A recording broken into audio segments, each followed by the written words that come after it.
हमें कुछ दिनों बाद का जोहू के अपार्टमेंट का सीन दिखाया जाता है जहां जोहू अभी अभी सो के उठा था। पर उसे देख के तो ऐसा लग रहा था जैसे उसने कोई भूत देख लिया हो। जोहू तो मन में यही सोच रहा था, उस ऑक्टोपस मॉन्स्टर से बच के निकले हुए आज मुझे 7 दिन हो गए हैं। भले ही मुझे वो ऑक्टोपस मॉन्स्टर फिर कभी नहीं दिखा, लेकिन पिछली कुछ रातों से क्यों मुझे सपने में बस वही दिखाई दे रहा है। जोहू हमें बताता है कि पिछली कुछ रातों से वो सिर्फ वेई के बारे में ही सपने देख रहा है। ऐसे सपने जिसमें वेई के टेंटिकल्स ने उसे पूरी तरह से जकड़ रखा था और वेई उसके करीब आके उसकी बॉडी के अलग अलग पार्ट्स को टच करते हुए बोल रहा था, तुम नहीं निकल सकते, मेरा हिस्सा, मेरी मैजिक पावर, मैं इसे वापस लेना चाहता हूँ। पर ये तो बड़ी ही शेमफुल बात है कि मैं तुम्हारे मुंह से इसे चूस नहीं पा रहा हूँ, तो इसीलिए हमें जगह चेंज करनी होगी। ये कहते हुए वेई जोहू के अलग अलग हिस्से को छू के पूछने लगता है कि कहाँ पे अच्छा फील हो रहा है। लास्ट में वो जोहू की लोअर बॉडी के पास आता है और फिर वहाँ वाले रास्ते से अपनी मैजिक पावर को निकालने की कोशिश करने लगता है। जोहू को तो बड़ा ही अलग सा फील होता है। थोड़ी देर बाद हम देखते हैं कि इसी सपने की वजह से जोहू की पैंट्स भी खराब हो चुकी थीं।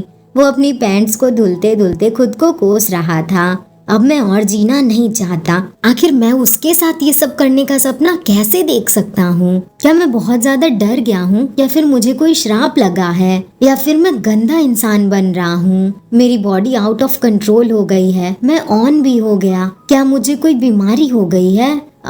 मुझे खुद से थोड़ी घिन आ रही है। क्या मुझे साइकोलॉजिस्ट को दिखाना चाहिए? खैर, बाद में तो मैं हॉस्पिटल जा ही रहा हूँ।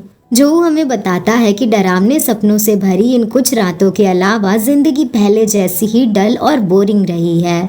जोहू की डेली लाइफ में स्कूल जाना, रेस्टोरेंट में बर्तन धुलना, पार्ट टाइम मॉडल की तरह काम करना और एलिमेंट्री स्कूल स्टूडेंट्स को पढ़ाने जैसे काम शामिल थे। पर आज जोहू को हॉस्पिटल भी जाना था, क्योंकि आंट झांग जो यूजुअली वहाँ काम करती हैं उन्हें काम था, तो इसीलिए जोहू एक दिन की छुट्टी लेके आंट झांग की जगह पे अपने हॉस्पिटलाइज्ड ग्रैंडपा का ख्याल रखने के लिए हॉस्पिटल पहुँच जाता है।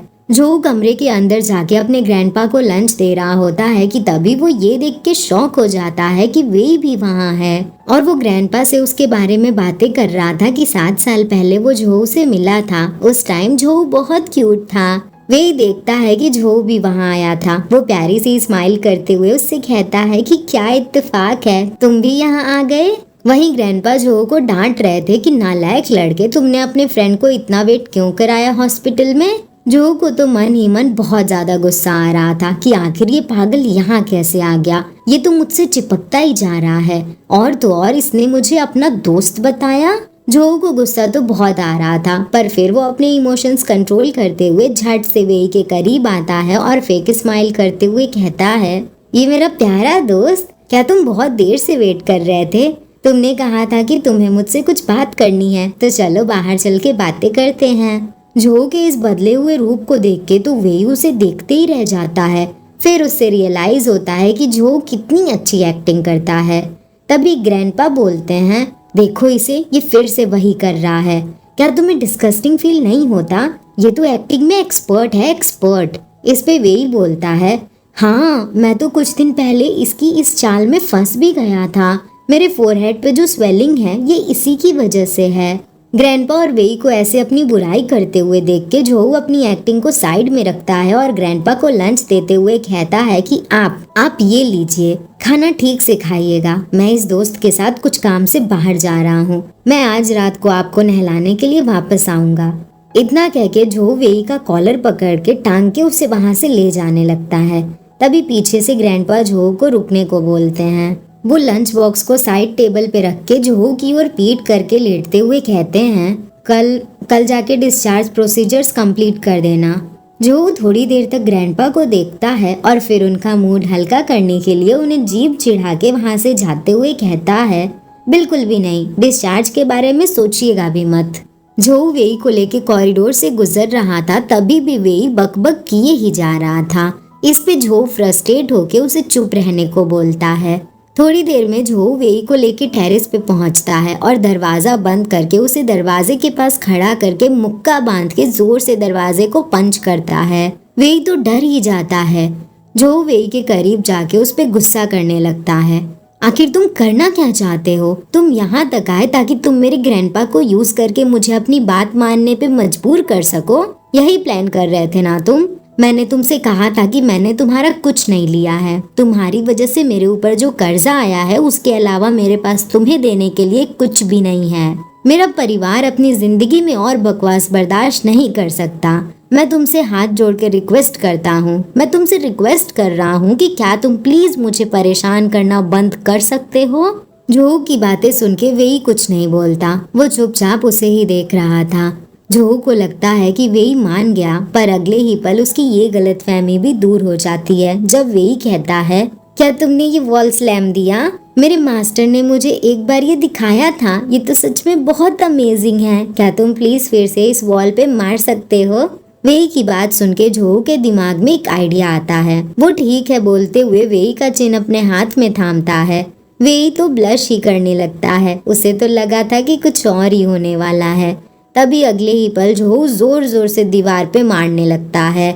ऐसा लग रहा था जैसे वो पूरा हॉस्पिटल ही गिरा देगा। लगातार 15 बार हिट करने के बाद जोहू थक के पूछता है, अगर तुम मेरी सर्विस से सेटिस्फाइड हो तो क्या तुम मेरी दुनिया से गेट आउट हो सकते हो?